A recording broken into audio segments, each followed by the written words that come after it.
नेपाल की सड़कों पर आग लगी है। हर जगह भीड़, नारे, पुलिस की लाठियां, इंटरनेट बंद और गुस्से में भरे जेन ज़ेड। ये सिर्फ एक प्रोटेस्ट नहीं है, ये वही पुराना गेम है जहां जनता मोहरा बनती है और फैसले कहीं और लिए जाते हैं। नेपाल आज हेडलाइन में है, लेकिन यही कहानी कुछ महीने पहले बांग्लादेश में हुई थी, पाकिस्तान में चल रही है और श्रीलंका में भी हमने देखी थी। सवाल यह है कि यह सब अचानक कैसे हो रहा है? कौन इन धागों को खींच रहा है? नोम चोम्स्की की किताब हु रूल्स द वर्ल्ड यही सिखाती है कि दुनिया को चलाने वाले चेहरे पर्दे पर नहीं दिखते। असली ताकत एक नेटवर्क है। बड़ी कंपनियां, खुफिया एजेंसियां, बड़े देश और पैसा। सरकारें आती जाती रहती हैं, लेकिन असली सिस्टम वही रहता है। नेपाल की ये कहानी नया एपिसोड है, पर स्क्रिप्ट वही पुरानी है। चैप्टर 1, ताकत के असली खेल के खिलाड़ी। जरा सोचो, जैसे कोई बड़ी फिल्म चल रही है। हम सब पहले रॉ में बैठे देख रहे हैं। नेताओं के भाषण, चुनावी पोस्टर, टीवी बहसें, रैलियों की भीड़, सब दिखता है कि जैसे जनता सब कुछ तय कर रही है। पर असली सवाल है, इस फिल्म का डायरेक्टर कौन है? स्क्रिप्ट किसने लिखी? सामने वाले चेहरे सिर्फ किरदार है, लेकिन असली खेल तो पर्दे के पीछे होता है। नोआम चॉम्स्की कहते हैं कि दुनिया किसी एक प्रधानमंत्री, राष्ट्रपति या संसद के आदेश से नहीं चलती। असली ताकत का एक पूरा जाल है, एक ऐसा अदृश्य मकड़ी का जाल जिसमें हर देश, हर नेता और हर आम इंसान फंसा हुआ है। इस जाल में कुछ स्थायी खिलाड़ी हमेशा मौजूद रहते हैं। बड़े देश जैसे अमेरिका, खुफिया एजेंसियां जैसे CIA और NSA, सैन्य औद्योगिक तंत्र, बड़े बैंक और कॉरपोरेट कंपनियां। और इस खेल का सबसे खतरनाक हिस्सा वो लोग हैं जिनके नाम आप कभी टीवी पर नहीं सुनोगे, जिनकी तस्वीरें आप अखबार में नहीं देखोगे, लेकिन जिनके प्लान के बिना कोई बड़ा फैसला नहीं होता। ये खेल नया नहीं है। 1953 का ईरान याद करो। वहां मोहम्मद मोसद्देक नाम का एक नेता था जिसने देश का तेल अपने देश के लिए रखना चाहा, लेकिन अमेरिका और ब्रिटेन को यह मंजूर नहीं था। CIA ने एक ऑपरेशन चलाया, प्रचार फैलाया, विरोध प्रदर्शन कराए और एक चुनी हुई सरकार को गिरा दिया। शाह को वापस लाया गया, जो पश्चिमी ताकतों के लिए कठपुतली बन गया। ये कहानी 70 साल पुरानी है, लेकिन क्या नेपाल के आज के प्रदर्शन उसी स्क्रिप्ट का नया एपिसोड नहीं लगते? इंटरनेट बंद करना, युवाओं का गुस्सा भड़काना, मीडिया पर कंट्रोल। सवाल यह है कि यह सब कौन कर रहा है? 1973 का चिली देख लो। सल्वाडोर अयेंदे, एक समाजवादी नेता जो अपने लोगों के लिए नीतियां बना रहा था। अमेरिका को यह बर्दाश्त नहीं हुआ। CIA ने चिली में अस्थिरता फैलाई, आर्थिक नाकेबंदी की और तख्ता पलट करवा दिया। सोशल मीडिया तब नहीं था, फिर भी ये सब हो गया। आज के जमाने में तो हालात और आसान है। मीम्स, वीडियो, फर्जी खबरें और बस एक क्लिक पर पूरा देश भड़क सकता है। बांग्लादेश 2024 का संकट देखो। शेख हसीना, जो अपने देश के हितों में काम कर रही थी, उन्हें भारी वैश्विक दबाव के बाद हटा दिया गया।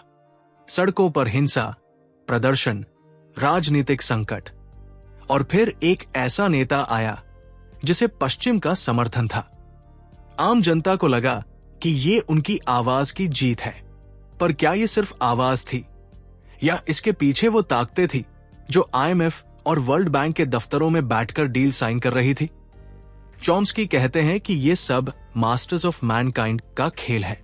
ये वो लोग हैं जिनका कोई देश नहीं, कोई झंडा नहीं, लेकिन जिनके पास पैसा, ताकत और अंतर्राष्ट्रीय नेटवर्क है। सरकारें उनके हिसाब से चलती है, चाहे नेता कोई भी हो। पाकिस्तान का हाल देखो। वहां नेता आते जाते रहते हैं। एक को जेल में डालो, दूसरे को कुर्सी पर बैठाओ, फिर उसे भी गिरा दो, लेकिन देश की नीतियां वही रहती हैं। IMF का कर्ज लेना, अमेरिका से सैन्य मदद लेना और अंदरूनी राजनीतिक उथल पुथल को सहते रहना। ये कोई अचानक होने वाली घटनाएं नहीं है, ये एक तयशुदा पैटर्न है। मीडिया इस सिस्टम का सबसे बड़ा नकाब है। अखबार खोलो, टीवी देखो, सोशल मीडिया स्क्रॉल करो, किसी को लोकतंत्र का रक्षक बना दिया जाएगा, किसी को तानाशाह कहकर गिरा दिया जाएगा। जनता की सोच को कंट्रोल करना उनका सबसे बड़ा हथियार है। नेपाल की मौजूदा हलचल को इसी नजर से देखो। गुस्सा असली है, क्योंकि बेरोजगारी, भ्रष्टाचार और असंतोष असली है। पर क्या ये गुस्सा अपने आप भड़का है या इसे किसी ने योजनाबद्ध तरीके से हवा दी है? ये सवाल असहज करते हैं। लेकिन चॉम्स्की का काम ही है असहज सच दिखाना। और ये तो बस उस खेल की झलक है। असली कहानी तो तब शुरू होती है जब पर्दा हटता है और ये ताकतें सामने आती है। कैसे अमेरिका ने अपने हाथ दुनिया के हर कोने तक फैलाए, कैसे सीआईए और कॉरपोरेट लॉबीज ने सरकारों को शतरंज की गोटियों की तरह चलाया, और कैसे हर बड़ी घटना के पीछे वही पुराना चेहरा छिपा है जो कभी दिखाई नहीं देता। चैप्टर 2, साम्राज्य की परछाइयां। दुनिया के नक्शे पर एक देश है जिसने खुद को सिर्फ एक देश नहीं बल्कि पूरी दुनिया का मालिक मान लिया है, अमेरिका। लेकिन यह ताकत चुनाव जीतने या सेना रखने से नहीं आई। ये ताकत आई है खेल के नियम खुद बनाने से। चॉम्स्की कहते हैं, अमेरिका ने सिर्फ ताकत नहीं पाई, उसने पूरी दुनिया को एक ऐसे सिस्टम में बांध दिया जिसमें चाहे नेता कोई भी बने, नियम वही रहते हैं। दूसरे विश्व युद्ध के बाद जब यूरोप तबाह हो चुका था, अमेरिका ने खुद को दुनिया का तारणहार दिखाया। मार्शल प्लान आया, मदद के नाम पर कर्ज, कर्ज के नाम पर पकड़। इसी समय अंतर्राष्ट्रीय संस्थाओं का जन्म हुआ, वर्ल्ड बैंक, आईएमएफ, नेटो, जिन्हें दुनिया के लिए बनाया गया बताया गया। लेकिन असल में ये अमेरिका की ताकत के औजार थे। हर बड़ी डील, हर बड़ा समझौता, हर इकोनॉमिक रिफॉर्म के पीछे वो लोग बैठे थे जो दुनिया को अपनी जेब में रखना चाहते थे। सीआईए का जन्म भी इसी दौर में हुआ। इसे सिर्फ एक खुफिया एजेंसी समझना भूल है। ये असल में एक सिस्टम ऑपरेटर है। सीआईए का असली काम दुश्मनों पर नजर रखना नहीं, बल्कि सरकारें बदलना, विद्रोह खड़ा करना और ताकत के खिलाफ उठने वाले हर आंदोलन को कुचलना है। ईरान और चिली सिर्फ शुरुआती टेस्ट केस थे। इसके बाद वियतनाम, ग्वाटेमाला, निकारागुआ, क्यूबा, हर जगह एक ही पैटर्न। पहले मीडिया के जरिए किसी देश के नेता को खलनायक दिखाना, फिर अंदरूनी गुटों को हथियार और पैसा देना, और आखिर में तख्तापलट। लेकिन सीआईए सिर्फ एक एजेंसी नहीं है, ये एक नेटवर्क का हिस्सा है जिसमें बड़ी दवा कंपनियां, हथियार उद्योग, तेल के व्यापारी और टेक दिग्गज सब जुड़े हैं। चॉम्स्की इसे मिलिट्री इंडस्ट्रियल कॉम्प्लेक्स कहते हैं, यानी सेना और उद्योग का गठजोड़। सोचो, अगर दुनिया में युद्ध खत्म हो जाए तो हथियार बेचने वाले अरबों डॉलर का नुकसान उठाएंगे। अगर गरीब देशों को कर्ज ना चाहिए हो तो आईएमएफ का खेल खत्म हो जाए। इसलिए सिस्टम को हमेशा अस्थिरता चाहिए, युद्ध चाहिए, डर चाहिए। आज जो नेपाल, बांग्लादेश, पाकिस्तान, श्रीलंका में हो रहा है, वो कोई नई स्क्रिप्ट नहीं है। ये सिर्फ एक अपडेटेड वर्जन है उसी पुराने खेल का। पहले प्रचार अखबार से फैलता था, अब सोशल मीडिया के जरिए। पहले सीआईए ऑपरेशन सीक्रेट हुआ करते थे, अब ये सब कुछ लोकतंत्र बचाने के नाम पर खुलेआम किया जाता है। किसी देश की जनता को भरोसा दिलाया जाता है कि वो खुद बदलाव ला रहे हैं, लेकिन असल में वो बस किसी और की योजना पूरी कर रहे हैं। चॉम्स्की के शब्दों में, अमेरिका एक साम्राज्य है, पर एक आधुनिक साम्राज्य। इसे टैंक भेजकर जमीन पर कब्जा करने की जरूरत नहीं। ये आपके बैंक अकाउंट, आपकी अर्थव्यवस्था, आपके मीडिया और आपकी राजनीति को अपने कंट्रोल में ले लेता है। ये साम्राज्य नजर नहीं आता, लेकिन इसकी परछाई हर जगह है, और इस परछाई की असली ताकत है डर। डर कि अगर कोई देश इस सिस्टम को चुनौती देगा तो उसके साथ वही होगा जो ईरान के साथ हुआ, जो चिली के साथ हुआ, जो आज कई छोटे देशों के साथ हो रहा है।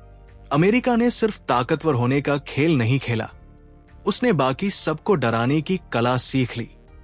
पर यह कहानी यही खत्म नहीं होती, क्योंकि ताकत का ये खेल सिर्फ CIA या अमेरिका तक सीमित नहीं है। इसके पीछे कुछ और गहरे चेहरे हैं।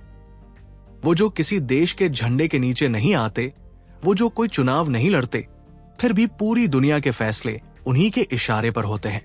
चैप्टर 3, अदृश्य साम्राज्य के मालिक। ताकत का खेल सिर्फ देशों और एजेंसियों तक सीमित नहीं। पर्दे के पीछे वो लोग हैं जिनका कोई चेहरा नहीं, कोई झंडा नहीं, पर जिनके फैसले दुनिया के हर कोने में असर डालते हैं। ये है अदृश्य साम्राज्य के मालिक।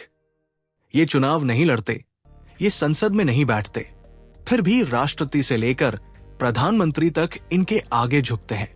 ये ताकत पैसे से आती है, और पैसा आता है उन कंपनियों से जिनका बिजनेस हमारी जिंदगी के हर हिस्से में घुस चुका है। सोचो, अगर कल दवा कंपनियों का मन हो तो वो किस देश को मेडिकल सप्लाई रोके और किसको भेजे। बिग फार्मा नाम की ये इंडस्ट्री अब इलाज से ज्यादा मुनाफे पर ध्यान देती है। अगर कोई बीमारी खत्म हो जाए तो उनकी अरबों की कमाई का क्या होगा? इसलिए नई दवाओं के साथ नई बीमारियों की कहानियां भी बनती हैं। फिर आते हैं टेक दिग्गज, वे लोग जिनके सर्वर पर पूरी दुनिया का डेटा है। तुम क्या देखते हो, क्या सुनते हो, किससे बात करते हो, ये सब उनकी फाइल में दर्ज है। सोशल मीडिया प्लेटफॉर्म अब सिर्फ कनेक्शन का जरिया नहीं, बल्कि एक हथियार है। इन्हें इस्तेमाल करके चुनाव जीते जाते हैं, सरकारें गिराई जाती हैं, और पूरी जनता को एक ही कहानी सुनाई जाती है। ये वही डिजिटल प्रोपेगेंडा है जिसकी ताकत CIA को भी पहले नहीं थी। वॉल स्ट्रीट की कंपनियां, हेज फंड्स और ग्लोबल बैंक्स इस खेल का अगला स्तर है।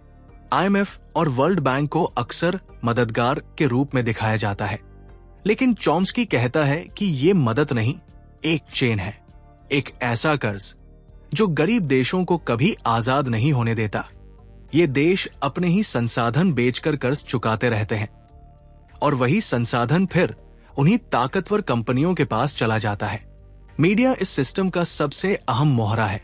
जो लोग इन ताकतों को चुनौती देते हैं, वो अचानक तानाशाह या खलनायक बन जाते हैं, और जो इनके हित में काम करते हैं, वो लोकतंत्र के रक्षक कहलाते हैं।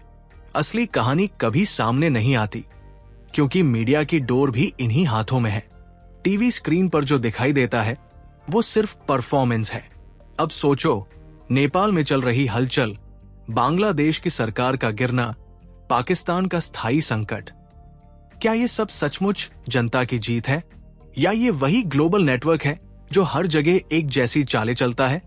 वही चाल जो कभी ईरान में चली, कभी चिली में, और अब सोशल मीडिया के जमाने में और भी तेजी से चल रही है। ये ताकत इतनी गहरी है कि ये किसी भी सरकार से बड़ी है। नेता बदलते हैं, पार्टियां बदलती हैं, लेकिन असली सिस्टम वही रहता है। ये सिस्टम नाम बदल बदल कर हमारे सामने आता है।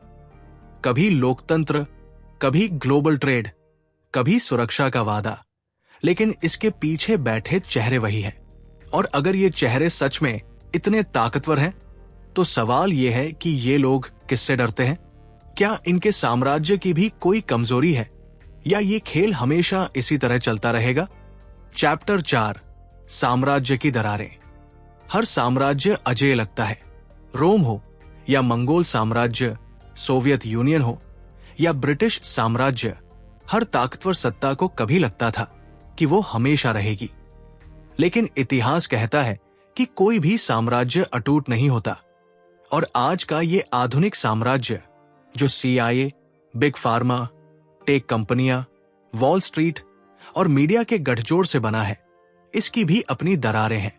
सबसे पहली दरार है सूचना का बेकाबू बहाव। ये ताकतें हमेशा से कहानी पर कंट्रोल करके राज करती आईं। अखबार, टीवी, रेडियो सब इनके हाथ में रहा, लेकिन इंटरनेट ने उनके लिए खेल मुश्किल कर दिया। हाँ, उन्होंने सोशल मीडिया को अपने हथियार में बदलने की कोशिश की, पर सच ये है कि इंटरनेट ने जनता को भी आवाज दी। अरब स्प्रिंग याद है? कुछ ट्वीट्स और फेसबुक पोस्ट ने पूरे अरब देशों को हिला दिया था। यह सिस्टम के लिए एक चेतावनी थी कि जनता अब सिर्फ मोहरा नहीं रही। दूसरी दरार है लालच का भार। जितना बड़ा साम्राज्य उतनी बड़ी भूख। कंपनियां और देशों के गठजोड़ इतने लालची हो गए हैं कि अब वे खुद अपनी गलतियों का शिकार बनने लगे हैं। 2008 का आर्थिक संकट याद करो। वॉल स्ट्रीट की अपनी लालच ने दुनिया को मंदी में धकेल दिया। और सबसे मजेदार बात, वही लोग जिन्होंने ये संकट पैदा किया, वही रिस्क मैनेजमेंट के नाम पर अरबों कमा गए। लेकिन जनता ने पहली बार इन ताकतों को शक की नजर से देखना शुरू किया। यही दरारें धीरे धीरे भरोसे को खत्म करती है। तीसरी दरार है जनता का गुस्सा। सिस्टम चाहे जितना ताकतवर हो, जनता को हमेशा डराकर नहीं रखा जा सकता। नेपाल के मौजूदा विरोध, श्रीलंका का 2022 का संकट या फ्रांस और अमेरिका जैसे देशों में होने वाले बड़े बड़े प्रदर्शन, ये सब इस बात के संकेत है कि जनता का गुस्सा कभी भी सिस्टम की नींव हिला सकता है। फर्क सिर्फ इतना है कि ये गुस्सा बिना दिशा का है, इसलिए ताकतवर ताकतें इसे अपने हिसाब से मोड़ लेती है। लेकिन अगर ये गुस्सा सही दिशा पा गया तो ये साम्राज्य को चुनौती दे सकता है। चौथी दरार है तकनीक का उल्टा असर। टेक कंपनियां खुद को सिस्टम का मालिक समझने लगी, लेकिन एआई, ब्लॉकचेन और ओपन सोर्स तकनीक जैसी चीजें अब उनके कंट्रोल को चुनौती देने लगी है। जैसे जैसे तकनीक जनता के हाथ में आएगी, कंट्रोल टूटेगा। यह सिस्टम अब भी मजबूत है, लेकिन इसकी पकड़ उतनी लोहे जैसी नहीं रही जितनी पहले थी। इतिहास यही कहता है कि जब साम्राज्य खुद को अजेय समझने लगता है, उसी वक्त उसकी सबसे बड़ी कमजोरी पैदा होती है। पर सवाल यह है कि ये दरारें सिर्फ छोटे छोटे क्रैक हैं, या फिर आने वाले वक्त में ये पूरा ढांचा गिरा सकती है। क्या जनता सच में ताकतवर हो पाएगी, या फिर ये गुस्सा एक नए सिस्टम को जन्म देगा जो पुरानी ताकतों से भी ज्यादा खतरनाक होगा? चैप्टर 5, नए खिलाड़ियों की चाल। जब कोई पुराना साम्राज्य टूटने लगता है तो हमेशा कोई नया ताकतवर खिलाड़ी उसकी जगह लेने के लिए तैयार रहता है। इतिहास में भी यही हुआ। रोम गिरा तो यूरोप में नई ताकतें खड़ी हो गई। ब्रिटिश साम्राज्य कमजोर पड़ा तो अमेरिका उभरा। अब जब ये आधुनिक अमेरिकी साम्राज्य और उसके कॉरपोरेट नेटवर्क में दरारें दिखने लगी हैं, नए खिलाड़ी भी मैदान में उतर चुके हैं। आज चीन और रूस खुले मैदान के खिलाड़ी हैं। चीन सिर्फ एक देश नहीं, बल्कि एक नई आर्थिक शक्ति का प्रतीक बन गया है। उसने अपनी ताकत बंदूक से नहीं, बल्कि बाजार से बनाई। बेल्ट एंड रोड इनिशिएटिव नाम की उसकी योजना ने एशिया, अफ्रीका और यूरोप में उसके पैर जमा दिए। अमेरिका जहां धमकी देता है, वहां चीन सौदे करता है। अमेरिका युद्ध के नाम पर दोस्त बनाता है, चीन निवेश के नाम पर। यह वही रणनीति है जो पुराने साम्राज्य को चुनौती देती है। आखिरी चैप्टर, ताकत, दरारें और हमारी चुनौतियां। दुनिया अब पहले जैसी नहीं रही। ताकतवरों का खेल सिर्फ देशों तक सीमित नहीं है। अब ये डेटा, एल्गोरिथम और एआई के जरिए चलता है। हर क्लिक, हर सर्च, हर ऑनलाइन पोस्ट इस सिस्टम के लिए एक हथियार है। सोशल मीडिया एल्गोरिथम तय करता है कि कौन सी खबर दिखेगी, किसके गुस्से को हवा मिलेगी और किस आवाज को दबाया जाएगा। ये नई तकनीकें जनता की सोच तक पहुंच गई है और पुराने तरीकों से भी खतरनाक है। लेकिन हर साम्राज्य में कमजोरियां होती हैं। अमेरिका और उसके ग्लोबल नेटवर्क ने अपनी पकड़ मजबूत की, लेकिन लालच, भूख और गलत फैसलों ने उन्हें कमजोर भी किया। 2008 का आर्थिक संकट, अरब स्प्रिंग, नेपाल और श्रीलंका में हाल की घटनाएं दिखाती है कि जनता का गुस्सा और अंतर्राष्ट्रीय दबाव साम्राज्य में दरारें पैदा कर सकते हैं। ये दरारें छोटे संकेत हैं कि असली शक्ति हमेशा सिर्फ ताकतवरों के हाथ में नहीं रहती। जनता का रोल असली है, लेकिन उसकी कमजोरी दिशा की कमी है। लोग गुस्सा करते हैं, विरोध प्रदर्शन करते हैं, लेकिन अगर ये गुस्सा सही दिशा में न जाए तो ये सिर्फ पुराने सिस्टम का हिस्सा बन जाता है। जागरूकता ही असली हथियार है। अगर लोग समझे कि असली ताकत कहां से आती है और कैसे सिस्टम काम करता है, तभी बदलाव संभव है। क्रांति या बदलाव की असली संभावना तब पैदा होती है जब जनता सिर्फ प्रतिक्रिया नहीं करती बल्कि योजना के साथ अपने कदम बढ़ाती है। इतिहास में वियतनाम युद्ध के खिलाफ आंदोलन, दक्षिण अफ्रीका में रंगभेद के खिलाफ लड़ाई, भारत की आजादी, ये सब दिखाते हैं कि सही दिशा में गुस्सा और जागरूकता मिलकर साम्राज्य को चुनौती दे सकते हैं। लेकिन अगर दिशा गलत हो तो वही गुस्सा नए कठपुतली नेताओं और कंपनियों को और मजबूत कर देता है। और भविष्य डार्क और चुनौतीपूर्ण है। टेक्नोलॉजी की ताकत बढ़ती जा रही है। एआई और डेटा की दुनिया में हर कदम ट्रैक होता है।